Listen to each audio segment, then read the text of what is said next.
The lights are uneven. The stalls don't look alike. There are no logos, there is no center.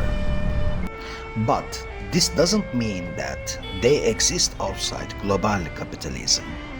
The people who take part in this market, like working people all over the world, are connected to the global system of capital through banking and insurance structures.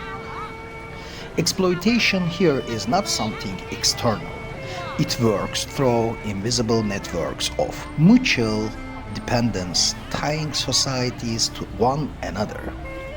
Still, the vendors' professions, shaped by thousands of years of tradition, their direct connection to production, and the relative absence of intermediaries provide them with a limited space of freedom against the full domination of global capitalism.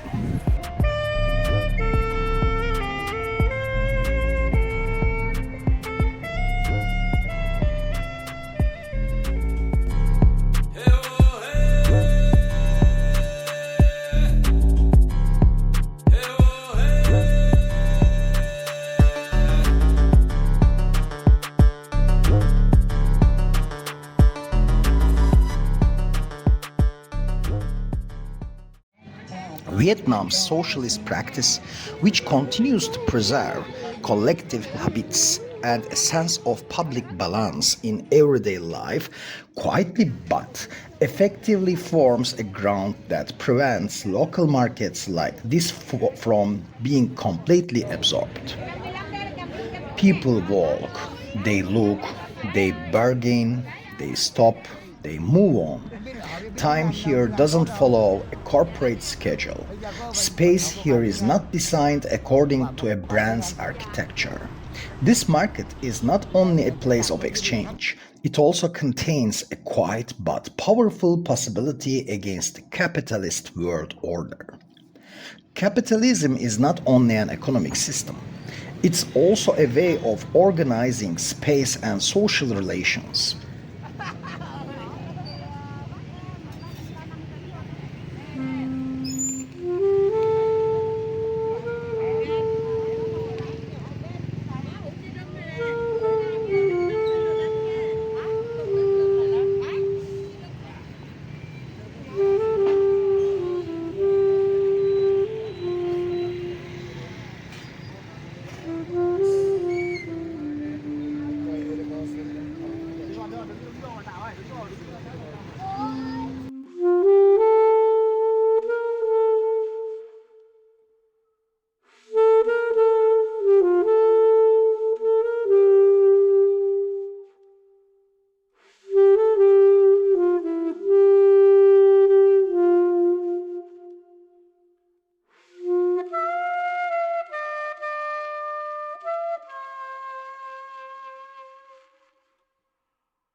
In The Condition of Postmodernity, David Harvey describes capitalism's main tendency as the constant reshaping of space in order to speed up the circulation of capital. In practice, this leads to centralization. Production becomes centralized. Distribution becomes centralized. Decision making becomes centralized, and eventually life itself becomes centralized. According to Harvey, this process reshapes not only physical spaces but also the rhythm of everyday life, the pace of human relationships, and even the limits of our imagination. At this point, we need to stop and ask, do you really see an order or a corporate hierarchy in this space?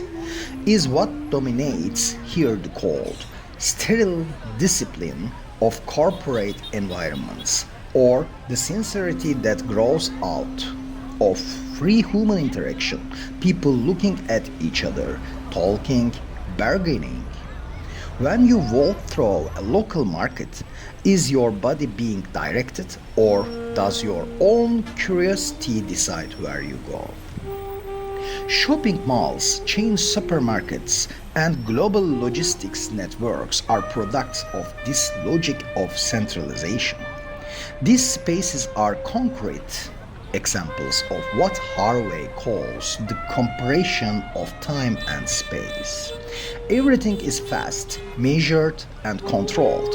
A small number of centers create a large number of dependent surroundings.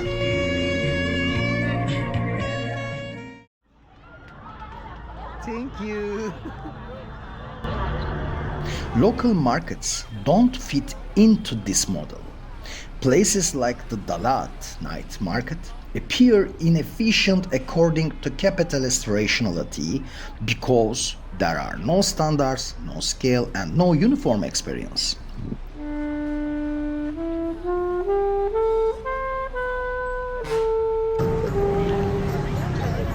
Gerçekten de soğukmuş yalnız. Gittikçe soğuyor. O yüzden ben artık bunu üstüme alıyorum.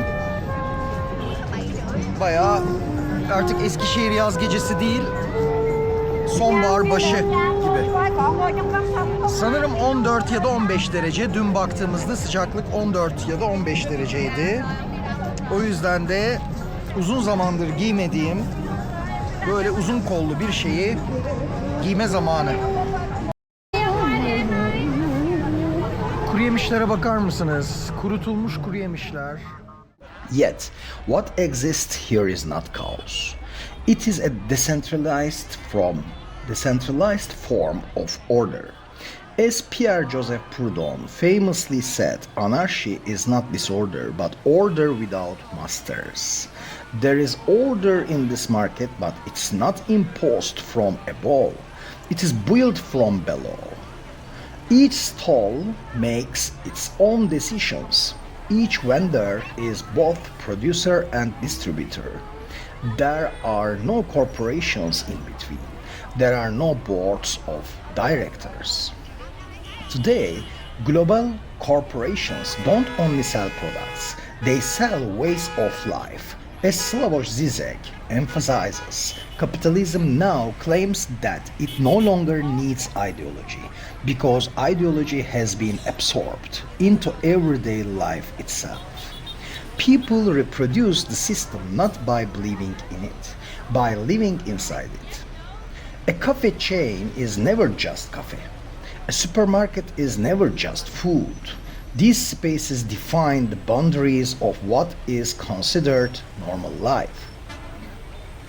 According to Zizek, capitalism's greatest ideological success is making its own order appear natural and unavoidable. Local markets create a crack in this perception. Here, everything is temporary, open to negotiation, and personal. Nothing is absolute. This fragility, paradoxically, opens up a space for freedom. Local markets break standardization. Not everyone consumes the same things. Not everyone moves at the same speed. Not everyone walks in the same way. This diversity may be small in scale, but it carries a political meaning. Economic research clearly shows that local markets are not simply romantic nostalgia. According to a 2018 study by the American Economic Association, about 67% of every dollar spent at local business stays within the local economy, while this rate drops to around 40% for large chains. Studies published in the Journal of Economic Geography show that local markets reduce income inequality, strengthen community ties, and are more resilient during economic crisis. These findings tell us something important. Decentralization is not weakness. On the contrary, it's a form of resistance and resilience. Libertarian thought is often associated with the free market. However, as Murray Bookchin pointed out, in areas where the state withdraws, corporations often begin to act like states themselves. The Dalat night market is neither under strict state control nor under total corporate domination. It's based on voluntary interaction. It relies on direct negotiation. It doesn't need a central authority. In this sense, it's libertarian, but not capitalist. It's an anti capitalist libertarian practice, especially if we think the happenings in the world nowadays. On camera, people walk, they stop, they bend down, they smile, they bargain. These moments are not random. In shopping malls, even bodies are planned. Lights, music, and directions shape behavior. Here, the body is not subject to algorithms.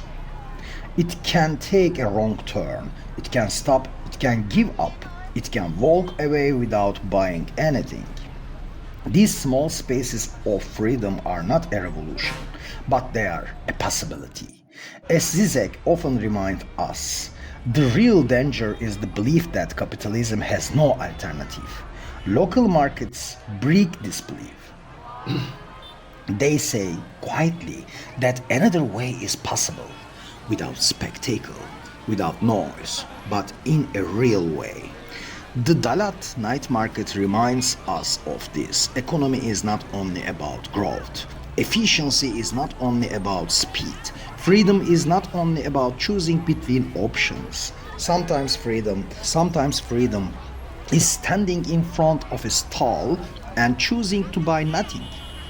Sometimes resistance is not about boycotting a global brand, but about not needing it at all. There is still life outside the center, and this way of living stands directly against the world built by Trump and similar capitalist dictators. Not with loud slogans, but with an objection woven into everyday life. Hope still exists here. In these small practices, simple, quiet, unpretentious, and still largely carrying an anti capitalist spirit. And now, I leave you with this question. Does this condition of decentralization, visible in almost every area of life, and this sense of disorder, encouraged by the new form of capitalism since the 1970s, pull us even deeper into the cycle of money? Will it draw humanity further into a force that fuels capitalist desire and strengthens the system itself? Or are we moving toward a more anarchic, more freedom oriented, yet equally collectivist spirit? If you reflect on these questions, interpret them in your own way, and help enrich this discussion, it will truly deepen my understanding. Thank you very much for watching. Take care of yourself.